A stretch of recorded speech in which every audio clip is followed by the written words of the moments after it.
tous et bienvenue à toi mon communicateur du cœur. Aujourd'hui je vais te faire à nouveau une vidéo sur la courbe de deuil. J'ai eu effectivement quelques questions en MP et donc j'avais envie d'apporter des informations supplémentaires sur la façon dont il faut s'adresser aux personnes ou communiquer avec la personne quand elles sont dans ces différentes étapes de courbe de deuil. Donc je vous rappelle les étapes.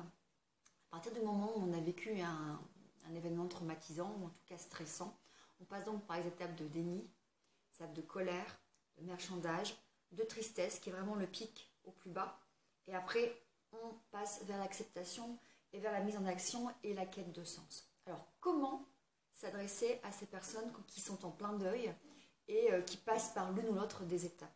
Alors au moment du déni, il faut surtout informer et échanger le plus possible. Alors informer, ça va être plutôt dans le cadre d'un changement d'entreprise et des collaborateurs qui ont été soumis à des restructurations ou des licenciements ou des changements de poste.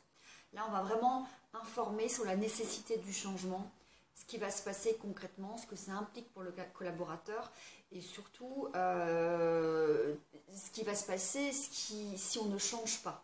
Mais il faut également informer sur ce qui ne change pas.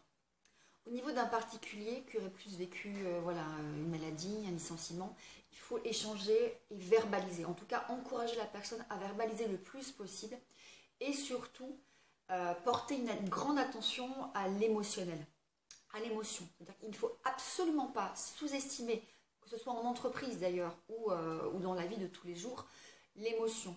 L'émotion fera partir de la courbe de deuil. D'ailleurs, on retrouve la colère, qui est l'étape d'après. Il faut donc encourager à verbaliser et à exprimer ses émotions et en tout cas les accompagner. La deuxième étape, plutôt dans la colère et le marchandage, et jusqu'à la tristesse en fait. Ça englobe vraiment plusieurs étapes. On va servir de guide, on va accompagner la personne. C'est-à-dire que on va commencer à essayer de la laisser entrevoir des nouveaux buts, donner un sens à sa vie. Et donc on va commencer à la guider. Alors c'est là en général où on dit qu'il faut un coach ou un thérapeute en fonction de où vous vous situez et de ce que vous avez envie de faire. Aujourd'hui les coachs se substituent énormément aux thérapeutes. Il y a d'ailleurs des coachs qui font de la thérapie, essentiellement des thérapies brèves.